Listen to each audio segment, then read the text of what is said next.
Simhachalam taxi డ్రైవర్లు అంటే గుర్తొచ్చింది. మొన్న సినిమా షూటింగ్ అని చెప్పి డ్రామా కంపెనీ వాళ్ళతో టాక్సీ డ్రైవర్లు అసలేంచోట ఏట్రా కదా. పిచ్చినారా, రావణాసురుడు జంగం వేషం వేసుకుని సీతాదేవిని ఎత్తుకెళ్ళిపోయాడు. ఆ కథ నీకు తెలుసా? ఆ కథ నీకు తెలుసా? తెలుసు. ఇది కూడా అంతే, అలాగే వేషాలు వేయించి నేనే పంపించా. ఎవరి పిల్లల్ని ఎత్తుకొచ్చేసావరా? ఎవరి పిల్లల్ని కాదురా, నా శిశువులు 10 మందికి డ్రైవర్ వేషాలు వేయించి భాస్కర్ రావు కూతురు తెప్పించేశా. నేను మాత్రం రంగంలో లేను.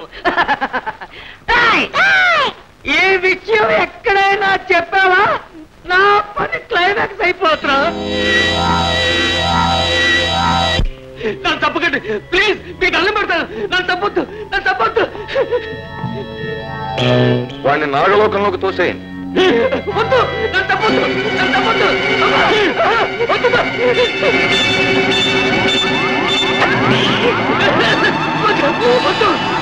జయ, నా మాట కాదన్న నిద్రించే వాళ్ళు ఎలాంటి చావు చేస్తారో నువ్వు కళ్ళతో చూసావుగా.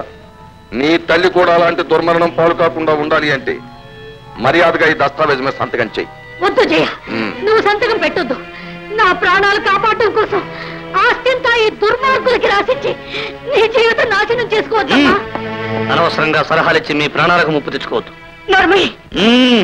మామయ్య, జయని పెళ్లి చేసుకుని మీ ఇంటికి అల్లుడవ్వాలనుకున్నాను ఒకప్పుడు. కానీ ఇప్పుడు జయ ఆస్తికి మాత్రమే వారసుని కావాలనుకుంటున్నాను. గుడ్. అందుకే చెప్తున్నాను జయ, దీని మీద నువ్వు ఒక్క సంతకం చేశావు అంటే నీ ఆస్తి మాకు దక్కుతుంది, నీకు స్వేచ్ఛ దక్కుతుంది.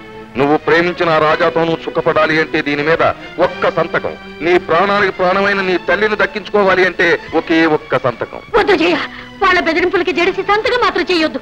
నీ ఉద్దేశం కూడా అదేనా జయ? గుడ్. వీళ్ళని కట్లు విప్పేయండి.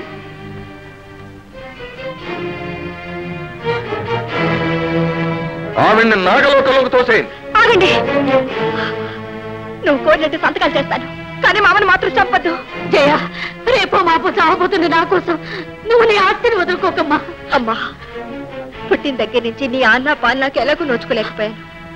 ఇన్నాళ్ళకి మనం కలుసుకున్నప్పుడు ఈ ఆస్తి కోసం నిన్ను చంపుకోలేనమ్మా. ఈ ఆస్తి నీకంటే నాకు ముఖ్యం కాదు.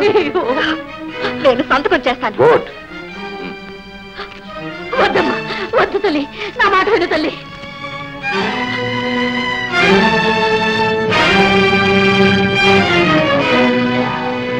నీ ఆశయం నెరవేరినట్టేగా, ఇక మమ్మల్ని విడిచిపెట్టు.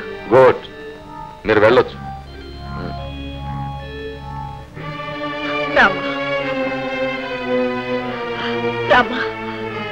వాళ్ళని పట్టుకుంటారా? ఏమిటి మోసం? మోసం కాదు జయ, సేఫ్టీ. నువ్వు మర్యాదగా ఆస్తి రాసిచ్చినా మా రహస్యాలన్నీ తెలిసి నువ్వు బయటకెడితే మేము అనిపించేది నీ ఆస్తిని కాదు, జైలు శిక్ష. ఈ ముందు ఆలోచనతోనే ఈ పని చేశాను. దుర్మార్గుడా, మమ్మల్ని విడిచిపెడతానని మాట ఇచ్చి ఇప్పుడు ఇలా మోసం చేస్తావా? ఇచ్చిన మాట కోసం నిలబడ్డానికి నేనేమి హరిశ్చంద్రుడిని కాదు జయ, భాస్కర్ రావు. మామయ్య, మా డాడీని పిచ్చివాణ్ణిగా తయారు చేసిన వీళ్ళను చంపే అవకాశం నాకు. నీ ముచ్చట నేనెందుకు కాదనాలి మోహన్. అలాగే కాని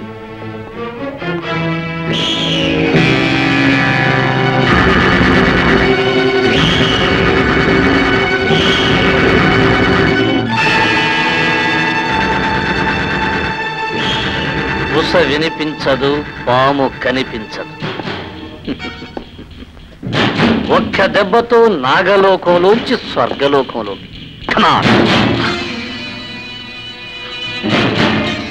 ఆగు దుర్మార్గుడా, ఆగు.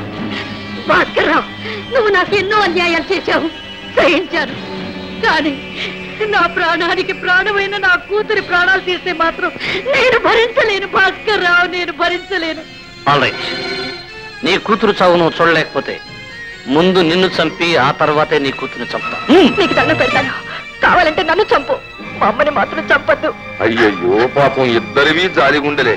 అయితే ఓ పని చెయ్యి, ఇద్దరిని ఒకేసారి పైకి పంపించు.